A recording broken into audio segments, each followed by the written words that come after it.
அரசியல் தேவைகள், அரசியல் உரிமைகள், தமிழ் மொழியோட பாதுகாப்பு இதையெல்லாம் பேசக்கூடிய, இதை மட்டுமே வைத்து அரசியல் செய்யக்கூடிய நாம் தமிழர் கட்சியே கர்நாடக இன உணர்வை, கன்னட இன உணர்வை மதிக்குது, கன்னட மொழியை மதிக்குது அப்படின்ற சொல்லாடல் நீங்கள் கன்னடத்தில் பரவும் போது தமிழர்கள் மேலே அன்பும் மரியாதையும் பெருகுமா குறையுமா சொல்லுங்கள்? நிச்சயம் பெருகும். அப்படி தோணும் விதத்தில் பேசுவது தான் ஒரு சரியான தலைவனுடைய, ஒரு நியாயமான தலைவனுடைய, ஒரு ஒரு உண்மையாக ஒரு இனத்தை காப்பாற்றுற தலைமையோட வேலையாக இருக்க முடியும்.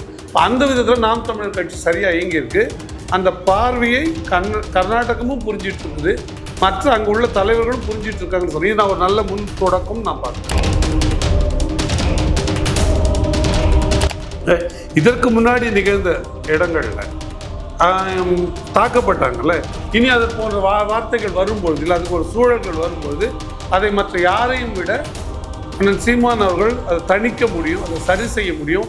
இதுதான் எங்கள் உரிமை, உங்களுக்கு ஒரு உரிமை இருக்குன்னா எங்களுக்கு ஒரு உரிமை இருக்கு, எங்களுக்கு ஒரு உரிமை இருக்குன்னு ஒரு நியாயமான வலுத்த குரலில் சொல்ல முடியும். அதோட முன் தொடக்கம்னு நான் இதை நினைக்கிறேன். இது ஏதோட ஒரு வெறுப்போட தொடர்ச்சின்னு நான் பார்க்குறேன். அது தேவையில்லாதது. அதனால தான் அண்ணனோட அறிக்கை பாராட்டப்படுது, போற்றப்படுது. தன் மொழி எவன் முக்கியம்னு நினைக்கிறானோ, தன் இனம் எவன் முக்கியம்னு நினைக்கிறானோ அவனுக்கு அடுத்தவனோட மொழியோட இதுவும் புரியும். அந்த புரிதலில் தான் தன் சீமானுடைய அறிக்கை போற்றப்படுது. அதனால தான் அது வைரல் ஆகும். கேட்டிலும் உண்டு ஒரு உறுதி, கிளைஞர் எண்ணிட்டி அளப்பதற்கோல்ன்ற மாதிரி இந்த கேட்டில் ஒரு உறுதி நடந்திருக்கு. அது நாம் தமிழர் கட்சியோட சரியான, உண்மையான, நேர்மையான தன்மை தெரிஞ்சிருக்கு. காலம் கடந்தால் உண்மை தெரிஞ்சிட்டு போகுது. கெட்டிக்காரன் புழுகு 8 நாளைக்கு தானே, எல்லாம் இந்த கெட்டிக்காரர்கள் புழுகெல்லாம் 8 நாளில் கலைஞ்சு போச்சு. இது கொஞ்சம் கொஞ்சமாக உண்மை தெரிய வருது. அந்த காலம், அந்த ரெசிஸ்டன்ஸ் போய் அந்த அக்செப்டன்ஸ் வர்ற காலம் நான் பார்த்தேன். நாம் தமிழ் இப்படிலாம் தப்பாக இருக்குன்னு எவ்வளோலாம் பொய் பரப்புரை பண்ணாங்களோ அதெல்லாம் முடிவுக்கு ஏற்கிற பருவம் வந்துச்சுன்னு நினைக்கிறேன். அதனால் இந்த தேர்தலில் இந்த காலகட்டம் சிறப்பான காலகட்டமாக இருக்கும்னு நான் உறுதியாக நம்புகிறேன். எனக்கு இதையெல்லாம் தாண்டி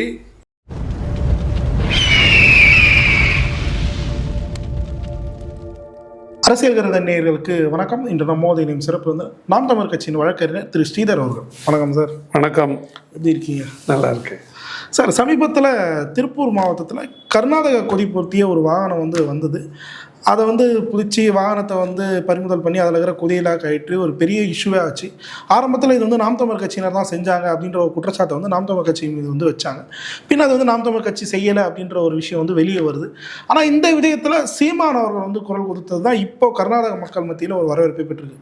குறிப்பாக சீமான் அவர்களை பிரிவினைவாதி அப்படின்னு சொல்லிட்டு இங்கே இருக்கக்கூடிய அரசியல் கட்சி தலைவர் குற்றம் சாட்டி வர வகையில் இப்போது கர்நாடக மக்களின் அந்த இன உணர்வை மதித்து சீமான் அவர்கள் வெளியிட்ட அறிக்கை கர்நாடக மக்கள் மத்தியிலும் இல்லாமல் கர்நாடக அரசியல் தலைவர்களும் அதை இப்போ அவங்க ஷேர் பண்ணிட்டு வராங்க. எப்படி பார்க்குறீங்க இந்த விடயத்தை? அது ஒரு நியாயமான உணர்வு. அது வெறுப்பிலிருந்து எப்பொழுதுமே ஒரு உண்மையை சொல்ல முடியாது. ஒருவேளை இதுக்கு முன்ன நேர்வுகளில் கர்நாடகாவில் சிக்கல் நடந்தப்போ கர்நாடகாவில் இருக்கிற சில பேர் தமிழர்கள் முதல்ல வெறுப்பை கொட்டி இருக்கலாம். ஒரு வெறுப்புக்கு ஒரு அன்பு தான் மருந்தாக இருக்க முடியுமே தவிர ஒரு வெறுப்பு மருந்தாக இருக்க முடியாது. நாமளே இந்த கர்நாடக பிரச்சனை, காவிரி பிரச்சனை என்ன சொன்னோம்? இது ஒரு தேவை தொடர்பானது, இது உரிமை தொடர்பானது. உரிமை இருக்குது, இல்லை, தண்ணி கொடுங்க, கொடுக்காம போங்க, கொடுக்க மாட்டேன்னு என்ன காரணம் சொல்லுங்கன்னு தான் நம்ம பேசணுமே தவிர அதை தாண்டி இங்கே கன்னடர்கள் இருக்கக்கூடாது, இங்கே கன்னடர்கள் தாக்கணும் எப்பயுமே இங்கே பேசப்படவே இல்லை. அங்கே தமிழர்கள் தாக்கப்பட்ட போது கூட இது ஒரு சிக்கல் தானே, இதுக்கு ஒரு அரசியல் தீர்வை தானே காண முடியும். இதில் அங்கே பட வேண்டிய காரணம் என்ன இருக்குன்ற துணியில் தான் எப்பொழுதுமே பேசப்பட்டது. ஒருபொழுதும் நாம் வெறுப்போட அதை அணுகலை. நாம் தமிழர் கட்சியை சொல்கிறீங்க?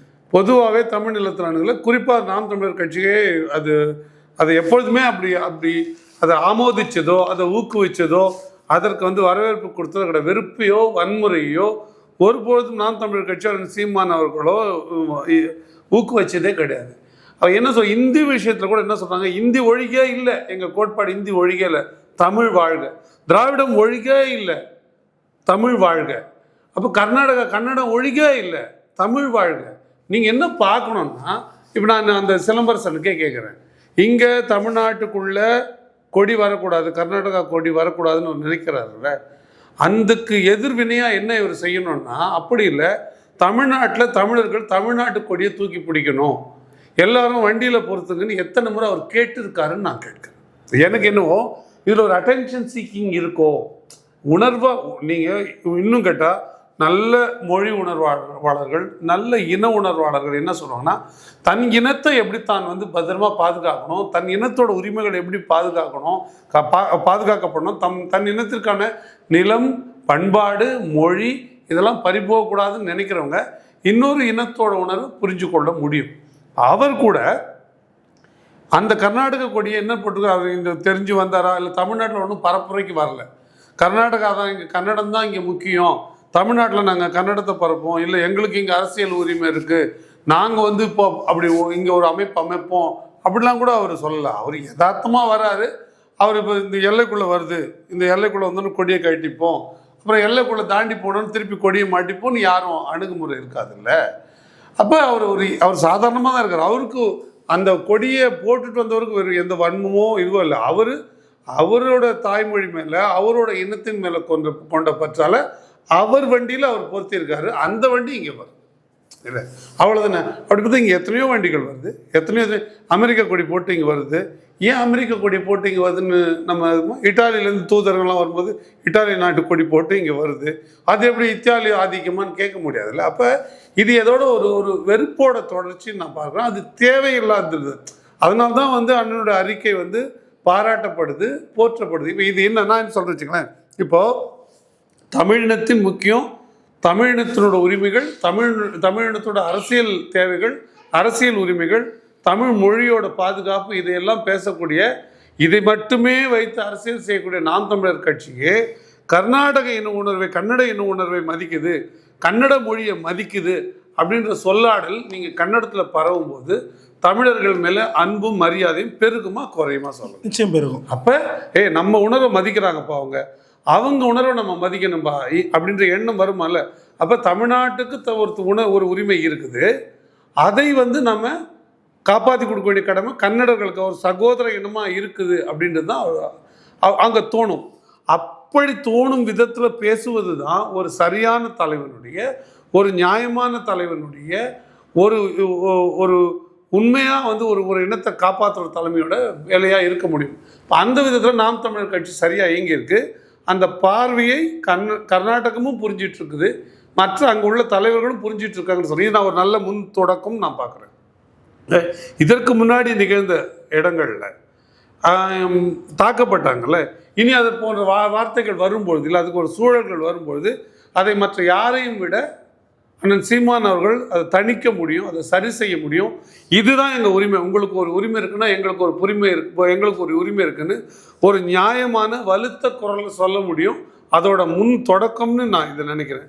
அப்படி தான் இருக்க முடியும். இப்போ நான் நினைக்கிறேன்னா, இவர் சிலம்பரசன் என்பவர்கள் உணர்வாக இருக்குன்னா, தமிழ் உணர்வாக இருக்குன்னா நான் பாராட்டுறேன். அப்போ என்னவாக இருக்கணும், தமிழ் உணர்வாக இருக்கலாம், அது கன்னட வெறுப்பாக இருக்கக்கூடாது, அது மலையாள வெறுப்பாக இருக்க வேண்டியது அவசியம். அதுல ஒரு வார்த்தை சொல்லிங்க, அட்டென்ஷன் சீக்கிங் அப்படின்ற ஒரு விஷயம். ஆமாம், இவர் நிறைய விஷயங்கள், இவர் போய் குடிக்கிறவங்களை வந்து தட்டி கேட்குற மாதிரியும், சமூக சேவையில் ஈடுபடுற மாதிரி, வேற ஒரு பிரச்சனைகள் தலையிட்டு தீர்க்கிற மாதிரியும் நிறைய படங்கள் வந்திருக்கதான் சொல்கிறாங்க. அது சரிதான். அப்படின்னா யாராவது ஒரு பிரச்சனை நடக்கும்பொழுது அங்கே போய் அதை நான் பிரச்சனையை பேசுகிறேன், யாராவது ஒருத்தர் வந்து அதை படம் எடுத்து வேடுங்கன்னு யாரும் சொல்ல மாட்டாங்க. இல்லை, நீங்கள் ஒரு பிரச்சனையை சில பேர் இருக்காங்க இல்லை, அப்படி இருந்தால் அவங்க பிரச்சனையை கேட்கணுன்றதுக்காக போகிறதில்ல, தன்னை படை எடுக்கணுன்றதுக்காக பிரச்சனையை கேட்கறது, தன்னை முன்னிறுத்திக்கணும், தன்னை பெரிய ஆளை படை எடுக்கணும், நான் தன்னை நம்ம பல பேர் கவனத்தை பெறணும், தன்னை ஒரு போராளியா, விசில் ப்ளோயரா, ஒரு உரிமைகளுக்காக போராட வரணும், காட்டிக்கணும் அப்படின்ற முயற்சிக்காக தான் படத்தோடய போகிறது.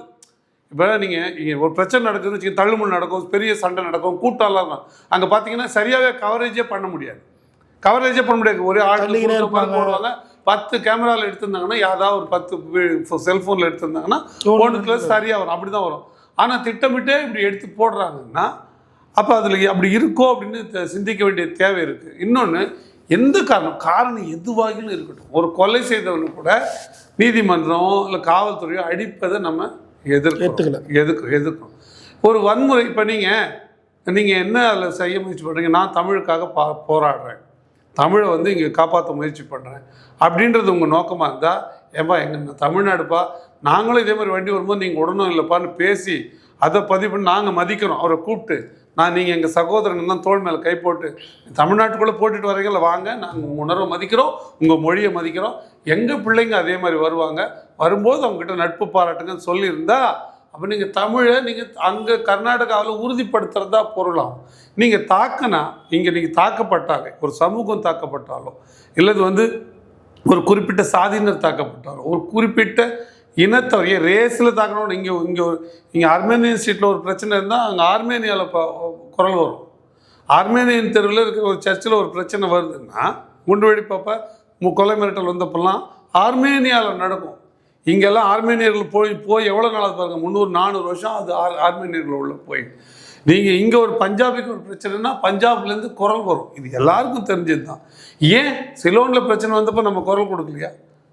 ஈழத்தமிழ் நம்ம தமிழர்களும் கொடுக்கலையா? நம்ம தமிழ் நிலப்பரப்புலேருந்து கொடுக்கலையா? கன்னடாவில் ஒரு தமிழர் இப்போ தாக்கப்பட்டால் நம்ம குரல் கொடுக்க முடியும். அப்படின்னா இன்னொரு நிலத்துலேருந்து தன் இனத்தை சார்ந்தவங்க தாக்கப்படும் போது குரல் கொடுக்கறது தான் அது நியாயமான உணர்வு. நாம் எப்படி கொடுக்குறோமோ அப்படி அப்படி அப்படி அவங்களும் குரல் எழுப்பது நியாயமான உணர்வு, அது சரியானது. நான் என்ன கேட்கிறேன், உண்மையிலேயே சிலம்பரசனுடைய நோக்கம் அதுவாக இருந்தால் எத்தனை இடங்களில் அவர் தமிழ் கொடியை ஏற்றியிருக்கார்? அவர் வண்டியில் தமிழ் கொடி இருக்கா? அவர் அப்படி ஏற்றுவதற்கு முயற்சி செய்திருக்கிறாரா? எத்தனை இடங்களில் தமிழ் மொழியை காப்பாற்ற அவர் பண்ணியிருக்கிறாரு? எத்தனை இலக்கிய மேடைகளை உருவாக்கி, எத்தனை பள்ளிக்கூடங்களில் தமிழ் வழி கல்வி சொல்லிக் கொடுங்கன்னு கேட்டிருக்கிறாரு? எத்தனை கடை வீதிகளுக்கு சென்று இந்த பலைகள்லாம் தமிழில் மாற்றுங்க, ஆங்கிலத்தில் இருக்குதுன்னு சொல்கிறது. இப்போ ஆங்கிலம் வருது இல்லை, அப்போ அப்படி ஒன்று ஆங்கிலத்தில் எழுதிருக்குன்னா அவர் யாரையும் அறையலை இல்லை. இப்போ என்னன்னு அப்படி நான் என்ன சொல்கிறேன், அதுக்கு ஒரு படி முன்னே நீங்கள் ஆங்கிலத்தில் எழுதாதீங்கன்னு சொல்கிற உரிமை உண்டு. ஏன்னா சட்டமும் அப்படி இருக்குது. சட்டம் இந்த அளவில் ஒரு பெயர் பலகையில் முதல்ல உள்ள தமிழ் மொழியில் எழுதணும், இந்த அளவில் எழுதணும், மாற்று மொழியில் கீழே எழுதணும், இந்த அளவில் எழுதணும்னு விதிமுறை இருக்குது. இந்த விதிமுறைப்படி இல்லையேன்னு கேட்க உரிமை உண்டு. இந்த விதிமுறைப்படி நீங்கள் எழுத சொல்லுங்கள், நீதிமன்றத்தை அணுகிற உரிமை இருக்குது. அப்படிலாம் போனவங்களாம் இருக்கிறாங்க. இப்போ அப்படிலாம் இருக்குதுன்னா அது ஒரு தமிழ் உரிமையாக நம்ம புரிந்து கொள்ளலாம். தமிழ் உரிமை தான் நமக்கு தேவை, தமிழின முன்னேற்றம் தான் தேவையே தவிர கர்நாடக இன வீழ்ச்சியோ, கன்னட மொழி எதிர்ப்போ, தெலுங்கு இன வீழ்ச்சியோ, தெலுங்கு மொழி எதிர்ப்போ நமக்கு தேவையில்லை. ஏனென்றால் இது தமிழ் உடம்பு என்றால் கன்னடமும் தெலுங்கும் மலையாளமும் கை கால் கண் உறுப்பு போல், அது உறுப்பு மொழிங்க. துளு வரைக்கும் நீங்கள் சொல்லிக்கிட்டே போகலாம் வரிசையாக. 8-9 மொழிகள் தமிழ்லேருந்து வந்த மொழிகள். நான் கேட்குறேன், இப்போது கமலஹாசன் இப்படி ஒரு பிரச்சனை பண்ணார்ல, அந்த படத்தப்போ அந்த வெளியிட்டப்போ சொன்னார்ல, கன்னடம் தமிழ்லேருந்து போன மொழி. அப்போ கடுமையான எதிர்வினை வந்ததில்ல. அப்போ சிலம்பரசன் என்ன செஞ்சாருன்னு நீங்கள் பாருங்கள். அப்படி எதுனா அவர் செயலாற்றி இருக்காரா? அப்படி எதுவும் வெளியிட்டு இருக்காரா? அதில் அப்போ யாரைன்னா போய் அங்கே இந்த மாதிரி பிரச்சனை பண்ணியிருக்காரா? பாருங்கள். ஏன் இங்கே தமிழக முதல்வரை நாம் திராவிட முன்னேற்ற கழகத்தோட நாம் தமிழர் கட்சி முழுதாக முரண்படுது. அவர் தமிழரே இல்லை, அவர் இங்கே முதலமைச்சராக இருக்கவே தகுதி இல்லை, அவருக்கு உரிமை இல்லை, தகுதி இல்லைன்றது உரிமை இல்லைன்ற அரசியல் நிலைப்பாடு, கோட்பாட்டு அளவில், சரிங்களா?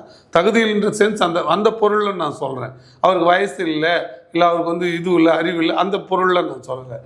ஒரு தமிழ் நிலத்தை தமிழர் ஆகணும், மொழிவாரி மாகாணமாக பிரிஞ்ச பிறகு தமிழர் நிலத்தை தமிழர் தான் ஆளணும்னு சொல்கிற கோட்பாட்டுக்கு வந்த பிறகு அவருக்கு ஆள உரிமை இல்லைன்னு சொல்லி கொண்டிருக்கிற நாம் தமிழர் கட்சி அங்கே ஸ்டாலின் அவர்களுக்கு பாடை கட்டப்பட்ட போது, கர்நாடகா மாநிலத்தில் பாடை கட்டப்போது இங்கே கண்டனம் அறிவித்தார். விசிக அறிவிக்கலை, பாமக அறிவிக்கலை, அதிமுக அறிவிக்கலை, கண்டன அறிவிப்பு கொடுக்கல, விஜய் அறிவிக்கலை, யாருமே அறிவிக்கலை. சிலம்பு அரசன் அறிவிச்சாரா? நீங்கள் பாருங்கள். அப்பொழுதெல்லாம் இல்லாமல் நீங்கள் எப்படின்னா ஹை ஹேண்டட் பிஹேவியர்னு வாங்க, இதை அன்ரூலி அப்படின்னு சொல்லுவாங்க. உணர்வோடு இருக்குன்னா இதுதான் வரும். இப்போது சங்கரலிங்கனார் உண்ணாவிரதம் செத்து போனார், தமிழ்நாடுன்னு பேர் வைக்கணும்னு இறந்து போனார். அவர் யாரையும் போய் எப்பயும் அடிக்கலையா? பொட்டி ஸ்ரீராமில் எங்களுக்கு வேணும் தமிழ்நாடு சென்னைன்னு உண்ணாவிரதம் இருந்தார். பிரகாசம் இருந்தார், போராடினார். அவங்க யாரையும் அடிக்கலையே.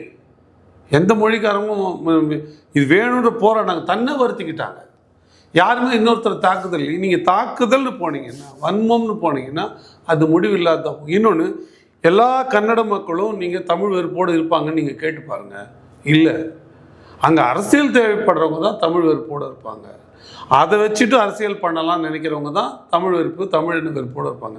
கேரளாவில் அப்படி இருப்பாங்க, அரசியல் தேவைக்காக இருப்பாங்க. நம்ம எவ்வளோ பேர் கேரளாவில் இருக்கவங்க கூட பழகிறோம், அண்ணன் தம்பியாக தான் பழகிறாங்க. வெளியூர் சுற்றுலாலாம் போகிறோம்ல, நல்லா தான் பழகிறாங்க. கர்நாடகாவில் சில பகுதிகளில் அந்த உணர்வை நம்ம கொஞ்சம் மேலோங்கி இருக்கிறது பார்க்குறோம். மற்றபடி விஷயம் அறிந்த வட்டாரங்களில் உணர்வுபூர்வமாக அவங்களுக்கு தெரியுது. சாப்பிட்டியான்றது தமிழுக்கும் கன்னடத்துக்கும் தெலுங்குக்கும் மலையாளத்துக்கும் ரொம்ப பெரிய வித்தியாசம் இல்லை. உப்பு என்ற சொல் இருக்குல்ல, 4 மொழிலையும் உப்பு தான். கன்னடத்தில், தெலுங்குல, மலையாளத்தில் எல்லாத்துலேயும் உப்பு தான். அப்படி நிறைய சொற்கள் நம்ம சொல்லிடலாம். ஊட்டாய்த்தான்னு கேட்குறாங்க, ஊனு கழிஞ்சான்னு கேட்குறாங்க.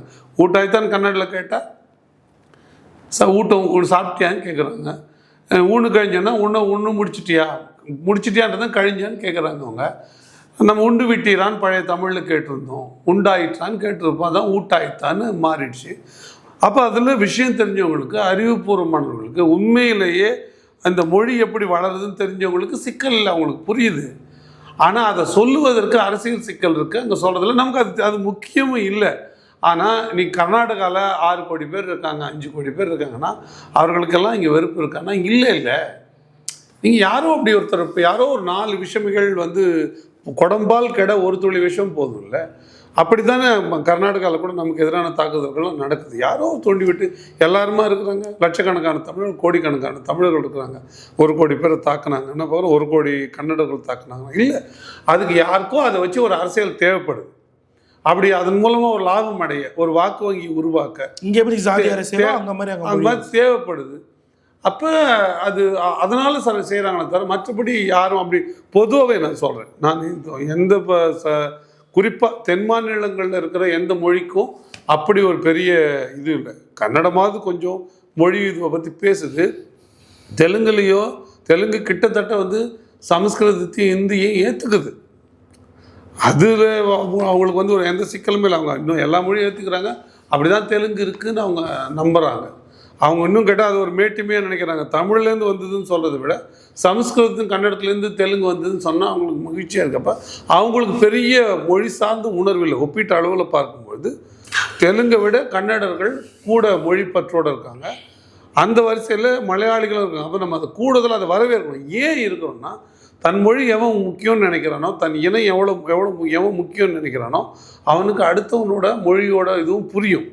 அந்த புரிதலில் தான் அண்ணன் சீமானுடைய அறிக்கை வந்து போற்றப்படுது. அதனால தான் அது வைரல் ஆகுதுன்னு நான் பார்க்குறேன். குறிப்பாக சார், இப்போது இவ்வளோ நாட்களாக பிரிவினைவாதி அப்படின்ற ஒரு குற்றச்சாட்டு வந்து காலகாலமாக நாம் தமிழர் மீது வச்சுட்டு வந்தது. இப்போது அது மாறி இருக்க சூழ்நிலைக்கு வந்திருக்கு.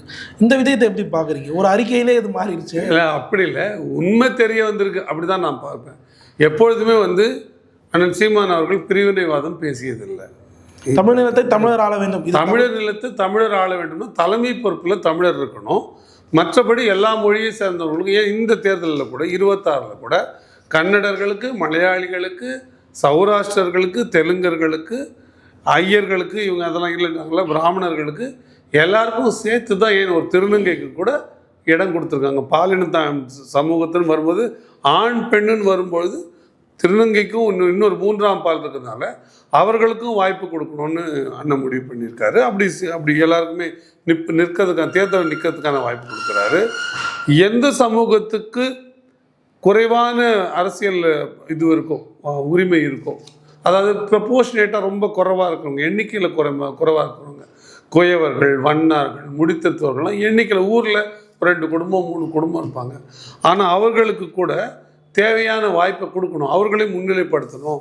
அரசியல் குரல் அற்றவங்களுக்கும் அரசியலில் வாய்ப்பு கொடுக்கணும்னு நோக்கத்தோடு எல்லாருக்கும் இப்போ வாய்ப்பு கொடுக்குறாங்க. அப்போ இதில் பிரிவினையும் நினைச்சா இப்படி கொடுக்க வேண்டிய வாய்ப்பு வருது. அப்போ பிரிவினை இல்லை.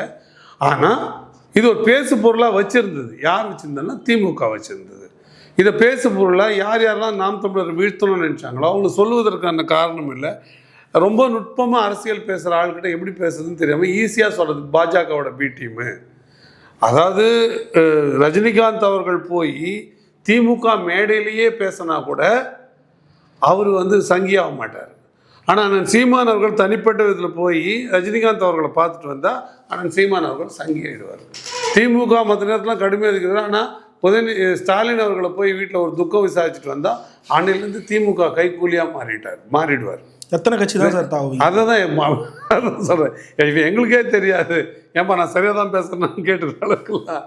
அப்போ இது உடனே போய் ஒரு விஜில் அமைப்பு போன்ற ஒரு அமைப்பில் ஒரு அது ஆர்எஸ்எஸ் அமைப்பு கூட கிடையாது, நேரடியான RSS அதை பற்றி பேசுகிற ஒரு அமைப்பு, அதில் போய் பேசிட்ட உடனே அவர் வந்து சங்கின்னு பேசட்டும்.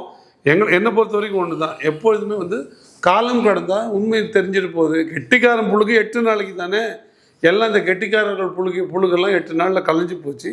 இது கொஞ்சம் கொஞ்சமாக உண்மை தெரியாது. அந்த காலம் அது அந்த அந்த ரெசிஸ்டன்ஸ் போய் அந்த அக்செப்டன்ஸ் வர்ற காலம்னு நான் பார்க்குறேன். நாம் தமிழ் இப்படிலாம் தப்பாக இருக்கும்னு எவ்வளோலாம் பொய் பரப்புரை பண்ணாங்களோ அதெல்லாம் முடிவுக்கு வந்து ஏற்கிற பருவம் வந்துடுச்சுன்னு நினைக்கிறேன். அதனால் இந்த தேர்தலில் இந்த காலகட்டம் சிறப்பான காலகட்டமாக இருக்கும்னு நான் உறுதியாக நம்புகிறேன். எனக்கு இதையெல்லாம் தாண்டி இந்த உண்மை புரியுதில்ல, அதில் தான் எனக்கு மகிழ்ச்சி. இது தேர்தலில் வெற்றி வாக்கு கூடுதுன்னு நாம் தமிழர் கட்சி அப்படி இல்லை, அது எல்லோருக்குமான கட்சி. இன்னும் கேட்டால் எல்லோருக்குமே சொல்லக்கூடாதுன்ற அரசியல் வந்து எல்லா உயிர்களுக்குமானது. உயிர்களும் தேனியில் ஆரம்பித்து யானை வரைக்குமே இருக்குது, எறும்பில் ஆரம்பித்து யானை வரைக்குமே இருக்குதுன்னு சொல்கிறப்போ எல்லா உயிர்களுக்கும் ஒரு அரசியல் செய்கிற கட்சி. இன்னொரு மாற்று இனத்தை எப்படி வந்து இல்லைன்னு சொல்லும் ஒரு கேள்வி. மாற்று இன உரிமையை, அவர்களுடைய மொழி உரிமையை, அவர்களுடைய அரசியல் உரிமையை மதித்தாதான் தன் இனத்துக்கான உரிமையை அவர் அடிப்படையில் புரியும். அப்போ அந்த உண்மை வெளியே தெரியுதுல்ல, காலம் நிரூபிக்குது. நம்ம திருவிழாவில் வாங்கின இந்த சட்டை துவச்சி எடுத்தால் சாயம் போயிடுற மாதிரி, ஒழுங்காக எடுத்த சட்டை ரொம்ப எத்தனை நாள் ஆனாலும் சாயம் போகாமல் இருக்கிற மாதிரி 15 ஆண்டு காலத்திற்கு பிறகும் வந்து அது உண்மையான நிறத்தை மாற்றிக்காமல் இருக்குது. அது உண்மை தெரியுது இல்லை மக்களுக்கு. அதனால் அது வந்து ஒரு மகிழ்ச்சியான தருணம். அதுக்கு வந்து நிகழ்வு கெடு நிகழ்வு தான். இது தவறான நிகழ்வு தான், வன்முறை தான், அது கண்டிக்கத்தக்கது தான். ஆனாலும் கேட்டிலும் உண்டு ஒரு உறுதி அப்படின்னு சொல்லுவாங்க. கெட்டது நடந்தாலும் அதில் ஒரு நன்மை இருக்குது. அது கிளைஞரை நீட்டி அளப்பதற்கோள். நம்ம கூட யாரெல்லாம் கெட்டது வரும்போது எவன் கூட இருக்கான், எவன் ஓடுறான் அப்படின்றத வச்சு இவன் உண்மையானவன் இவன் பொய்யானவன் கண்டுக்கலாம்ல, தெரிஞ்சுக்கலாம்ல. கேட்டிலும் உண்டு ஒரு உறுதி, கிளைஞரை நீட்டி அளப்பதற்கோள்ன்ற மாதிரி இந்த கேட்டில் ஒரு உறுதி நடந்திருக்கு. அது நாம் தமிழர் கட்சியோட சரியான உண்மையான நேர்மையான தன்மை தெரிஞ்சிருக்கு. அப்போ என்னன்னா, இவர்களெல்லாம் யாரெல்லாம் ஜாதி சமூகம்னு சொல்லிட்டு நான் சமூக தலைவன் சொல்லிக்கிறாங்களோ அவங்க எல்லாமே தன் சமூக மக்களை மனசாட்சி அளவுன்னு போய் அடமானம் வைக்கிறாங்க. தன்னோட சுய வளர்ச்சிக்காக, தன்னோட புகழுக்காக, அப்போ தலைவன் அந்த சமூகத்தோட தலைவன் ஆகுது. அதை நம்பியிருக்கிற ஒரு ஆயிரக்கணக்கான இல்லை லட்சக்கணக்கான அந்த சமூகத்தை சேர்ந்தவங்க அவர்கிட்ட போனால் வேலை ஆகிடும், ஒரு பாதுகாப்பு கிடைக்கும்னு நினைக்கிறாங்க. அப்போ ஆகாது. காசு கொடுத்தா தான் வேலை ஆகும். அதுக்கு வேணால் ஒரு புரோக்கராக வேணால் இருப்பார், எந்த சமூகத்தை சேர்ந்தவரும். அவர் சிஎம் தெரியும் சார், அதை பார்த்து செஞ்சுருப்பாங்க. இல்லை இது அப்படி செய்ய முடியல, பொருளாக இல்லை, வேறு வேலையாக, பணமாக இல்லை, பொருளாக இல்லை, வேறு காரிய சாத்தியமாக பண்ணிப்பாங்க. அப்போ இந்த அமைப்புகள் எல்லாமே இந்த சாதாரண ஜாதிய சங்கம் தொடங்கி அது ஜாதி கட்சிகள், சமூக கட்சிகள் வரைக்கும் நான் சொல்கிறேன், அவர்கள் எல்லாம் கொண்டு போய் அடமானம் வைக்கிறாங்க. இவன் தான் ஜாதி, தனக்கு சொந்த ஜாதி, தன் உரிமையை காப்பாற்றுவாங்கன்ற எந்த காரணம் இல்லை. ஜாதிக்கும் மதத்துக்கும் இது அப்படியே பொருந்தும், மதத்துக்கும் அப்படியே பொருந்தும். இதை சொல்லி பெரிய ஆளான எத்தனை இஸ்லாமிய பணக்காரர்களும் நம்ம பார்க்க முடியும். இதை சொல்லியே பெரிய ஆளான கிறிஸ்தவர்களும் நம்ம பார்க்க முடியும். ஆனால் சாமானிய கிறிஸ்தவனுடைய வாழ்க்கை எப்படி இருக்குது? சாமானிய இஸ்லாமிய ரோடோரம் பிளாட்ஃபார்ம் கடை வச்சிருக்கிற இஸ்லாமிய கறி கடை வச்சிருக்கிற பாய் லைஃப் எப்படி இருக்குது? சாதாரணமாக இருக்கிற ஒரு தலித் கிறிஸ்தவனோட வாழ்க்கை எப்படி இருக்குதுன்னு பார்த்தா, கிறிஸ்தவன்ற காரணத்தினால அந்த அமைப்புகள் செய்த உதவிகள் ஒன்றும் இல்லை. கடவுளர் பெயரால், மதங்களின் பெயரால் ஒருங்கிணைச்சிக்கிறாங்க. அதோட அளவு வேறு. மதம்ன்றது பெரிய அளவு, அடுத்தது சாதின்றது அதுக்கு குறுகிய அளவு, அதுக்குள்ளே உள்சாதி கட்டமைப்பு கொடுக்குது. தெலுங்குமணி செட்டியார்னு தனியாக ஒன்று இருக்குது, அதுக்குள்ளே இந்த வேளாளர்னு ஒரு சமூகம் இருக்குது, முதலியாரில் அந்த முதலியாருன்னு ஒரு சமூகம் இருக்குது, சைவ முதலியாருக்குன்னு தனியாக ஒன்று இருக்குது. அப்போ இதெல்லாம் என்னென்னா ரொம்ப நுணுக்கமாக அவர்கள் வந்து அந்த சமூகத்தில் ஒரு ஆளுமையாக மாறிக்க முயற்சி பண்ணுறாங்க. அதனால் ஒரு புகழையும், அதனால் ஒரு பண லாபத்தையும் அந்த கொண்டு போய் அந்த வாக்கு வங்கி இன்னொருத்தருக்கு ஒரு கொடுக்கறது மூலமாக ஒரு காரிய சாதனையும் பண்ணிக்கிறாங்களே தவிர உண்மையில் அந்த சமூக மக்களுக்கு நன்மை பண்ணுறது இல்லை. அப்படி பண்ணவங்க யாரோ சிலர் அம்பேத்கர் மாதிரி, நேதாஜி மாதிரி, நம்ம மதர் தெரேசா மாதிரி எந்த சமூகமும் இல்லை. எல்லாருக்கும் வேலை செஞ்சாங்க. அவங்க சாதி பார்த்து வேலை செய்யலை. இன்றைக்கி நம்ம அன்னை தெரேசா தான் பேசுகிறோம். அவங்க எந்த சமூகத்துக்கு வேலை செஞ்சாங்க? அவங்களுக்கு ஒரே ஒரு சமூகம் தான். அவங்க உதவி பண்ணது ஒரே ஒரு சமூகம் தான், பாதிக்கப்பட்ட சமூகம், அவ்வளோதான். வறுமையில் இருக்கிற சமூகம், வலியில் இருக்கிற சமூகம், துயரத்தில் இருக்கிற சமூகம், இப்படித்தான் அவங்க பார்த்து வேலை செஞ்சாங்களே தவிர அவங்க இட்டாலிக்காரங்க ஜெர்மனிக்காரங்கன்னு பார்த்து அப்படி இங்கே வேலை செஞ்ச பிரிட்டிஷர்ஸ் உண்டு நிறைய பேர்.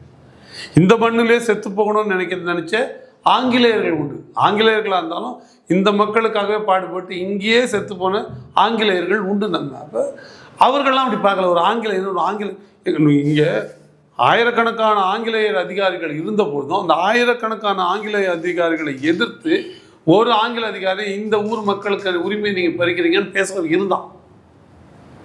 அவன் தன் கும்பலில் போய் சேர்ந்துக்கலையே, தன்னோட ஐரோப்பிய சமூகத்தில் போய் சேர்ந்துக்கலையே, ஆங்கில சமூகத்தோட போய் அவன் சேர்ந்துக்கலையே. சார், பல்வேறு கேள்வி தெளிவாக இருந்துச்சு. நேரத்தின்